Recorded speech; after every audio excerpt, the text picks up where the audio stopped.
그런데 이제 서울신학대학이 이제 성결교, 우리 교단의 이제 그 신학 교육을 할 수 있는 기관인데,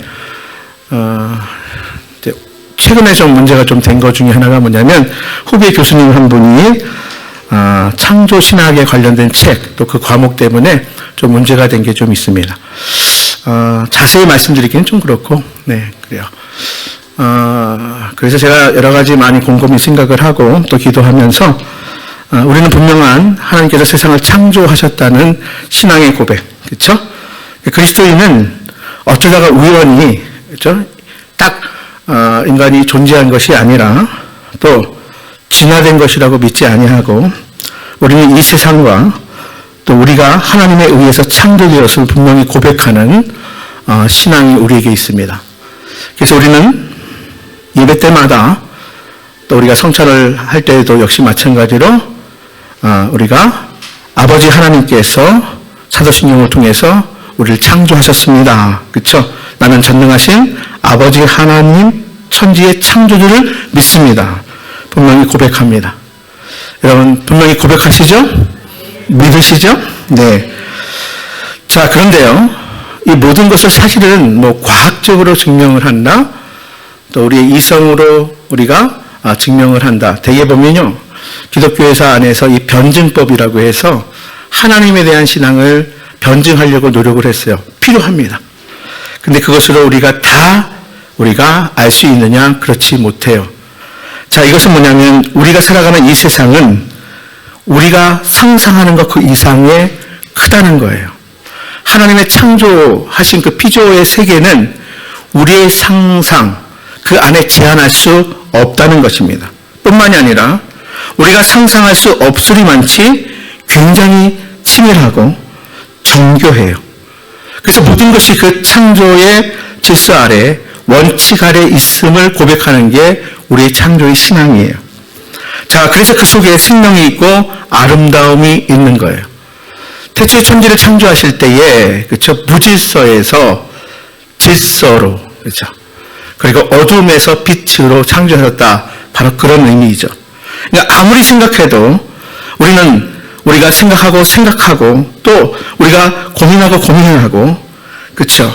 이 모든 것, 정말 우리가 다 상상할 수 없을 정도로 크고 놀라운 하나님의 피조 세계, 이 모든 것을 창조하신 우리 아버지 하나님은 참으로 전능하신 하나님, 그리고 가장 크고 크신 위대하신 하나님이심을 우리가 틀림없이 고백하며 이 아침에도 찬양하고 예배하는 것입니다. 자, 그래요. 우리의 삶이 그렇기 때문에 이 전능하신 또 위대하신 하나님과 가까우면 가까울수록 우리의 삶도 어떻게 그만큼 가치 있는 삶이 되는 거예요. 우리의 삶이 위대해지기를 원한다면 바로 이렇게 위대하신 하나님, 전능하신 하나님과 가까이 하면 가까이 할수록 우리의 삶은 위대해지고 또한 우리의 삶은 형통해질 것입니다. 그러나 반대로 우리의 삶이 전능하신 하나님과 멀어지면 멀어질수록 우리의 삶은 정말 초라해지고 보잘것없는 인생이 되며 또한 우리의 삶이 형통치 못하게 될 것이라는 거예요. 자, 그래서 제가 오늘 짧은 우리 마태복음의 2계절밖에 되지 않지만 제가 말씀드리고 싶은 것은 제목과 같이 하나님과 공감하는 삶, 하나님과 동행하는 삶이 어떠한 삶인지, 바로 우리의 형통케 되는 삶의 비결이 무엇인지 함께 나누도록 하겠습니다. 첫 번째는 하나님을 가까이 하시기를 바랍니다. 말씀드렸어요. 왜요? 하나님은 전능하신 하나님, 위대하신 하나님이세요. 그렇기 때문에 하나님을 가까이 하면 할수록 하나님의 전능하심과 그 위대하심에 영향을 받을 수밖에 없어요. 창조와 능력의 역사가 우리의 삶에 하나님께 가까이 가면 가까이 갈수록 우리의 삶에 그대로 드러나고 나타나게 될 것입니다. 우리의 삶은 하나님의 창조하신 본래의 세상, 죄로 인해서 어그러진 세상이 아니라 하나님이 원래 창조하신 그 본래의 세상, 바로 그렇게 우리는 아름다운 인생, 위대한 삶, 그렇게 될 것입니다. 아름다워질 거예요. 생명으로 충만하게 될 것입니다. 그러나 반대로 우리가 하나님을 멀리하면 멀리할수록, 하나님의 그 전능하심과 멀어지게 되고 하나님의 그 위대하심과 멀어지게 되며 하나님께서 최초에 창조하신 그 아름다움과 멀어지게 되고 영향력으로부터 멀어지게 될 것이에요. 당연히 우리의 삶은 초라하게 되죠. 우리의 삶은 추하고 얼룩질 것입니다. 점점 생명을 잃어버리게 될 것입니다. 여러분, 사자성어의 금묵자흑 아실 거예요. 먹을 가까이 하면 자신도 모르게 검어진다는 거예요. 자, 그럼 비슷한 의미의 속담이 뭐예요? 까마귀 노는 곳에 뭐 하지 말라고요? 백노양하지 말아라. 예, 이런 속담도 있잖아요. 금묵자흑의 자극에 반대되는 사자성어가 마중지봉이라는 사자성어입니다. 자, 직역하면 이런 거예요. 산밭에서 나는 쑥이라는 뜻인데요. 쑥은 원래 구불구불 돼 있잖아요. 그렇죠? 구부러진 쑥도 산밭에서 곱게 자라듯이 선한 사람과 사귀면 자신도 선해진다. 이런 뜻이 마중지봉이라는 그런 사자성어입니다. 여러분, 너무나 당연하죠.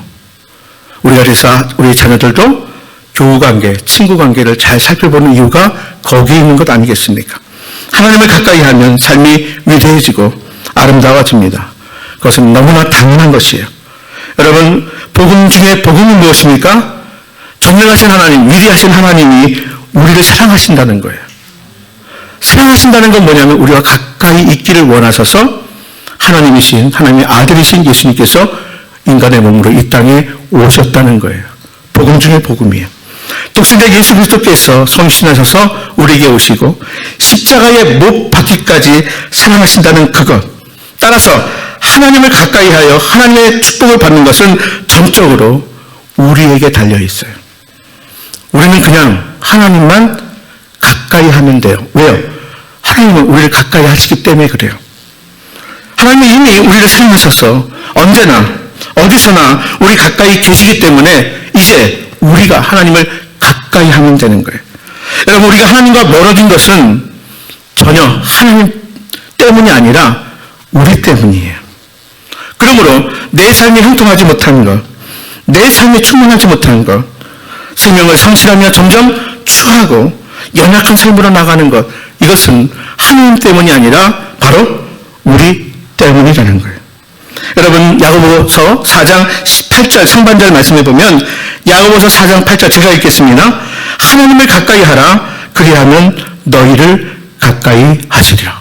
아멘? 네, 그렇습니다. 하나님을 가까이 하라. 그리하면 너희를 가까이 하시리라. 우리만 하나님을 가까이 하면 하나님은 언제나 우리를 가까이 하실 것이다. 하나님은 언제나 어디서나 우리와 가까이 하시는, 우리만 하나님과 가까이 동행하는 삶을 살면 되는 거예요. 전능하시고 위대하신 창조주 하나님께서 우리를 사랑하셔서 언제나 우리 가까이 계십니다. 우리가 손을 내밀기만 하면, 우리의 손을 잡아주시면, 하나님은 언제나 우리의 손을 잡아주실 정도 우리 곁에, 우리 가까이 계십니다. 그리고 우리를 사랑하심으로 언제나 우리에게 가장 크고 가장 훌륭하고 가장 아름다운 것을 주시기를 원하시고, 그것을 우리는 복이라고 해요. 복 주시기를 원하시는 하나님이십니다.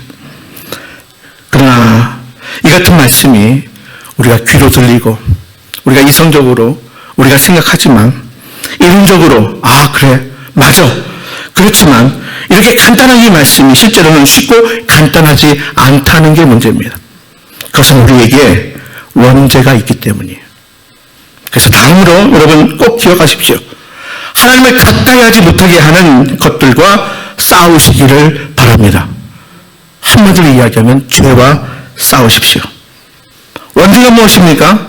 본능적으로 하나님을 멀리하려고 하는 마음이 원죄예요. 천성적으로 하나님과 하나님의 말씀을 믿지 않으려고 하는 마음입니다. 우리에게는 천성적으로 하나님으로부터 가능하면 멀리 떨어지려고 하는 마음이 있는데 그것이 우리의 원죄입니다. 우리에게는 하나님과 하나님 말씀에 불순종하려는 마음이 우리에게 있어요. 우리 인생의 모든 실패와 모든 불행과 또한 사망의 근원이 무엇이냐? 바로 이 원죄에 있는 거예요. 여러분, 우리 인생을 성공하기를 원하십니까? 매일 승리하기를 원하십니까? 우리 인생이 아름답기를 원하십니까? 진정한 공헌을 얻고 기쁨을 누리며 참으로 행복하게 살기 원하신다면 무엇보다 먼저 우리 마음속에 있는 이 죄와 싸워야 하는 것입니다. 하나님을 떠나 멀리 하려고 하는 이 마음, 싸워야 합니다. 하나님께 불순종하고 하나님 말씀에 불순종하려는 마음과 싸워야 합니다. 생명을 걸고 싸워야 합니다. 죽기를 각오하고 싸워야 합니다. 그래서 히브리서 12장 4절 말씀에 보면 너희가 죄와 싸우되 아직 피 흘리기까지는 대항하지 아니하고, 안타까운 그런 사도의 마음이 히브리서 12장 4절을 통해서 우리에게 전해지고 있어요. 부디 죄와 피 흘리기까지 싸워 이기시는 성도들 되시기를 바랍니다.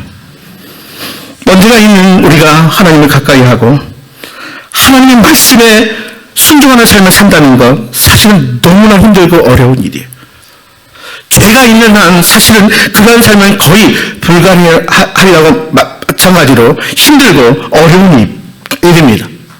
그러나 우리가 진심으로 그것을 원한다면, 그렇게 살기를 원한다면, 내가 하나님께서 기뻐하시는, 정말 하나님을 가까이 하고 하나님의 말씀에 순종하는 삶을 살기를 원하신다면, 여러분, 그런 마음이 우리의 마음속에 깊이, 아니 우리가 그런 삶으로 노력한다면 하나님께서 도와주십니다. 우리에게 성령을 보내주셨어요. 우리는 할 수 없지만, 우리의 의지가서는 불가능하지만 하나님께서 분명히 도와주신다고 하셨습니다. 그리고 그 불가능하게 보이는 것을 하나님은 가능케 해 주실 것입니다. 여러분, 믿음은 불가능을 가능케 하는 힘입니다. 내가 하기 힘들다 하더라도, 불가능해 보여도 우리의 믿음이 그것을 가능케 합니다. 따라서 여러분, 셋째로 하나님께 순종하고 하나님의 말씀에 순종하십시오. 여러분, 하나님 말씀이라면 즉각 순종하셔야 돼요. 100% 순종하셔야 돼요. 끝까지 순종하셔야 됩니다. 여러분, 하나님을 가까이 하기 위해서 가장 중요한 것이 뭐냐면, 하나님께 순종한다는 것은 가장 구체적인 것이 무엇이냐면 하나님의 말씀에 순종하는 거예요. 하나님의 말씀에 순종하기 위해서 먼저 가장 중요한 것이 뭐냐면 말씀을 듣는 것입니다. 그렇습니다. 믿음은 들음에서 난다고 그랬어요. 말씀의 순종도 역시 마찬가지로 말씀을 듣는 것에서 출발합니다. 내가 지금 하나님을 가까이 하고 있는가? 아니면 하나님과 떨어져 가고 있는가? 내가 말씀을 듣는가 듣지 않는가에 달려 있습니다. 내가 말씀이, 나에게 지금 말씀이 잘 들리는가 들리지 않는가 확인해 보면, 점검해 볼 수가 있습니다.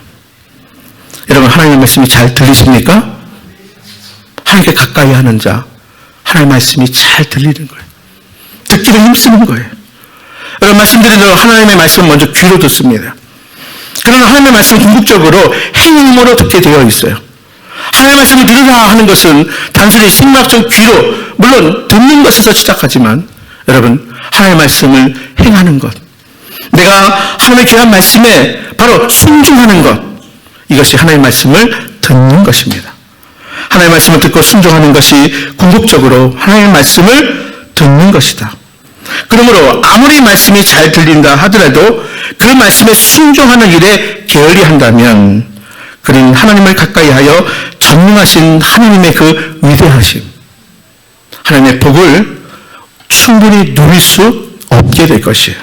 여러분, 우선 하나님의 말씀을 들으려고 애쓰시기를 바랍니다. 여러분, 상황과 환경과 상관없이 말씀을 들으려고 먼저 애써야 합니다. 나아가서 하나님의 말씀, 그 은혜의 말씀이 잘 들리게 되었다면 그것에 만족하지 말고 그 들리는 말씀에 순종하려고 힘쓰고 애쓰는 성도들 될 수 있기를 바랍니다. 말씀에 순종하고 말씀을 실천한다는 것이 사실 절대로 쉬운 일은 아니에요. 우리가 말하는 것처럼 하나님의 말씀에 순종하며 산다는 것, 하나님의 말씀에 준행하며 산다는 것, 여러분, 쉽다면 누구나 그렇게 다 살 거예요. 우리겐 때로 하나님의 말씀대로 살면 죽을 것 같을 때가 있을 거예요. 하나님의 말씀대로 순종하면 망할 것 같을 때가 있을 거예요. 하나님의 말씀에 순종하면 손해볼 것 같고요. 하나님의 말씀에 순종할 때 오히려 실패할 것 같은 그런 두려움이 있을 때도 있습니다. 이것이 오히려 더 강하게 다가올 때가 있어요. 그런 의미에서 우리는 마치 중독자들과 같아요. 마약 중독자들 아시죠? 알코올 중독자들 아시죠? 예로 마약 중독자들은 마약을 복용하고 이게 머리는 알아요. 끊어야 된다는 것을 압니다. 마약을 이 상태로 계속 복용하면 죽고 조금 내 인생이 피폐해지고 망할 거라는 걸 압니다. 그런데 마약 중독자들은 마약을 끊으면 오히려 죽을 것 같아요. 마약을 하면 살 것 같습니다. 머리로는 아닌데 내 몸이 그렇지 않은 거예요. 오히려 끊으면 죽을 것 같고 마약을 해야 내가 살 것 같은 거예요. 그런 마음으로 살아가는 거예요. 마약 중독자가 살기 위해서는 죽음의 고통을 극복하면서 마약을 끊어야 합니다. 우리가 이 같은 각오로 하나님의 말씀에 우리가 순종하는 삶을 살아보아야 해요. 내가 하나님의 말씀을 순종할 때 내 인생이 망할 것 같아요. 손해볼 것 같아요. 죽을 것 같아요. 그럼에도 불구하고 하나님의 말씀에 순종하는 삶을 살아보아야 해요. 하나님의 말씀에 순종하는 삶을 실천해 보아야 하는 것이에요. 주일 성수하게 되면 가족관계, 친구관계 다 끊어지고 죽을 것 같습니다. 시험 기간에 예배 드리는 시간에 공부하면 더 나을 것 같아요. 예배 드리는 시간에 시간을 빼앗기면 망할 것 같아요. 11조를 드리면 도저히 내 삶을 살 수 없을 것 같습니다. 처음에는 쉽지 않아요. 말씀에 순종하면 큰일 날 것 같아요. 그런데 그것을 자꾸 반복하면 살게 되네. 망하지 않네. 우리도 모르는 사이에 말씀의 맛을 알게 되는 거예요. 말씀에는 약속된 복이 있어요. 왜냐하면 그 약속된 복이란 무엇이냐? 그것을 듣고 순종하는 자는 누구나 그 약속된 복을 받게 되어 있기 때문에 그래요. 일단 한번 그 말씀 순종의 맛, 말씀을 순종하는 자에게 주시는 복의 맛을 알게 되면 그 다음부터는 죽을 것 같던 것이, 망할 것 같던 것이 점점 쉬워지게 되는 거예요. 시편 34편 8절에 보면요, 너희는 여호와의 선하심을 맛보아 알지어다. 그에게 피하는 자는 복이 있도다. 참 신기하죠. 너희는 여호와의 선하심을 맛보아 알지어다. 그에게 피하는 자는 복이 있도다. 그에게 피하는 자 누구예요? 그가 누구예요? 하나님이에요. 즉 하나님께 가까이 하는 자는 복이 있다는 거예요. 하나님의 선하심을 맛보아 알게 되면 점점 더 하나님을 가까이 할 수 있게 될 것입니다. 하나님을 가까이 하게 되면 결국 하나님이 약속하신 복을 누리게 될 거예요. 여러분, 제가 신앙의 선순환을 이야기합니다.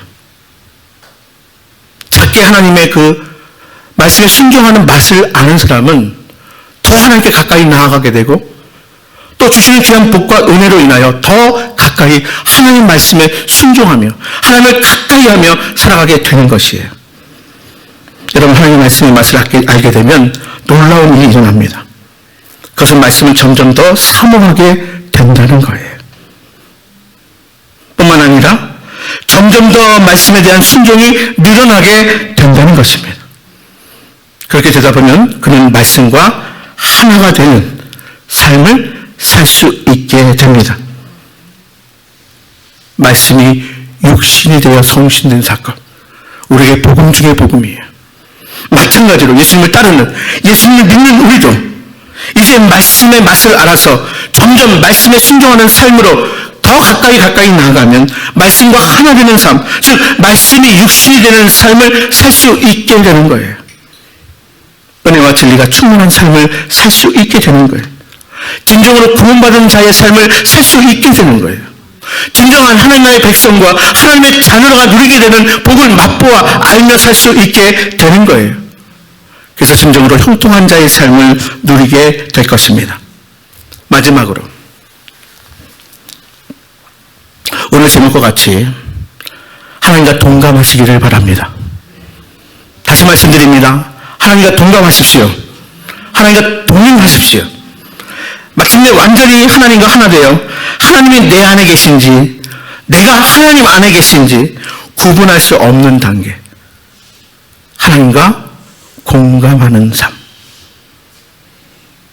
그렇게 되면 나중에는요, 하나님께서 큰 소리로 말씀해 주시지 않아도 들을 수 있는 단계에 이르게 되는 거예요. 내가 벌써 기도하지 않아도 나의 작은 신음에도 하나님께서 물론 들으시지만 하나님과 교통하는 그런 삶을 살 수 있게 되는 거예요. 여러분, 개신교의 성직자는 아니지만 제가 좋아하는 시 가운데에 이혜인 수녀님의 큰 소리로 말씀하시지 않으셔도 이런 연작시가 있습니다. 제가 읽어드릴게요. 큰 소리로 말씀치 않으셔도. 큰 소리로 말씀치 않으셔도 들려옵니다.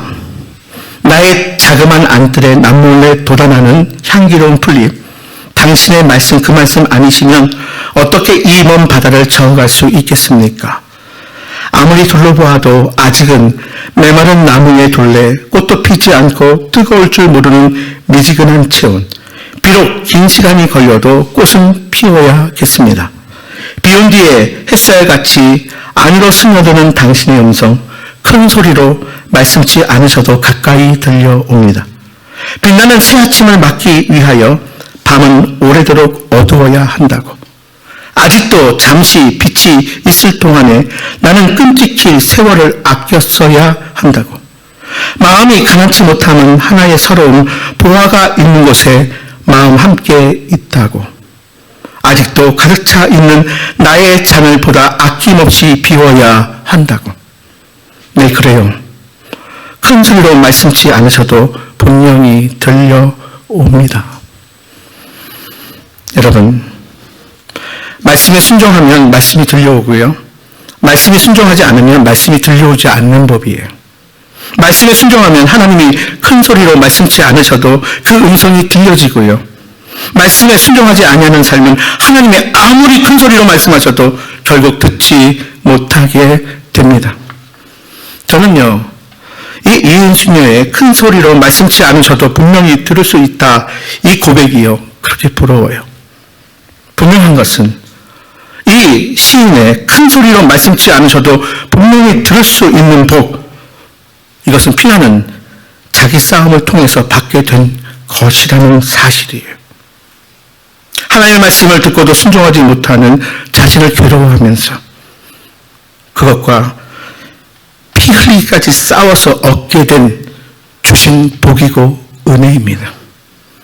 큰 소리로 말씀치 않으셔도 연작시 또 하나를 소개하도록 하겠습니다. 한 편 더예요. 죄는 많으며도 뉘우침조차 사무쳐 오지 않는 불문 사막. 돌같이 차가워진 탄성은 미약한 나의 기도마저 그늘 속에 잠재우고 다신 돌이킬 수 없는 오늘을 그대로 삼키려는가.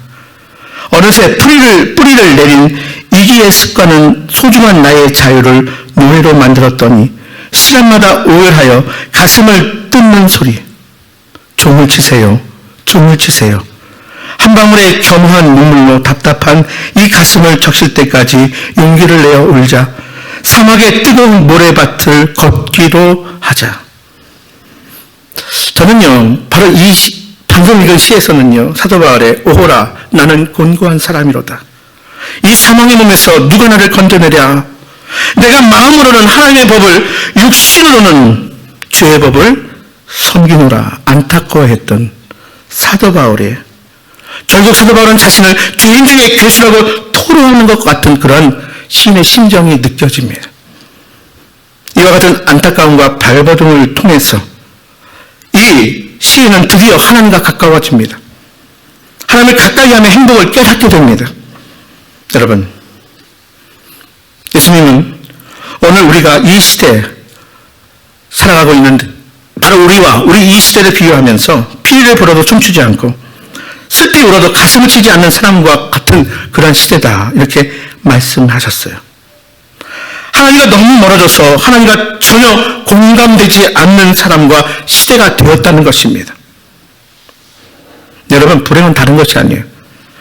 하나님과 공감되지 않음이 우리의 불행이에요. 하나님과 공감됨이 바로 우리의 복입니다. 우리 17절 말씀을 다시 한번 묵독해 보겠습니다. 이르되 우리가 너희를 향하여 피리를 불어도 너희가 춤추지 않고 우리가 슬피 울어도 너희가 가슴을 치지 아니하였다 함과 같도다. 하나님의 피리를 부르시면 기뻐 춤을 추고요. 하나님의 슬피 울으시면 그것이 마음 아파 가슴을 칠 수 있는 사람이 되어야 할 것입니다. 하나님의 기쁨이 우리의 기쁨이 되고요. 하나님의 슬픔이 우리의 슬픔이 될 수 있어야만 합니다. 말씀을 정리하겠어요. 하나님의 기쁨으로 기뻐하고요.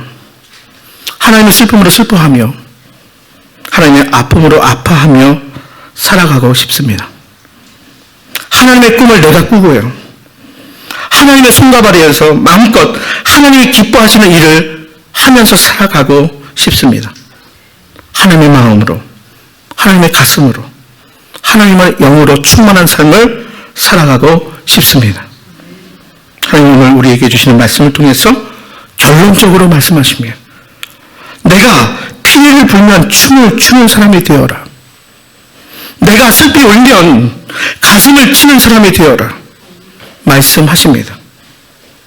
우리 모두 오늘 말씀 붙들고 하나님의 피리를 부르시면 춤을 추고요. 하나님이 슬피 울며 눈물 흘리시면 함께 가슴을 치는 그런 사람. 하나님과 동감하고 공감하는 사람. 하나님과 동행하는 그런 삶을 살 수 있게 되기를 바랍니다. 저와 여러분 우리 모두가 그렇게 살 수 있기를, 그래서 진정한 기쁨과 인생의 행복을 누릴 수 있기를, 전능하시고 위대하신 하나님의 복을 받고 누리며 살 수 있기를 주님의 이름으로 축복합니다.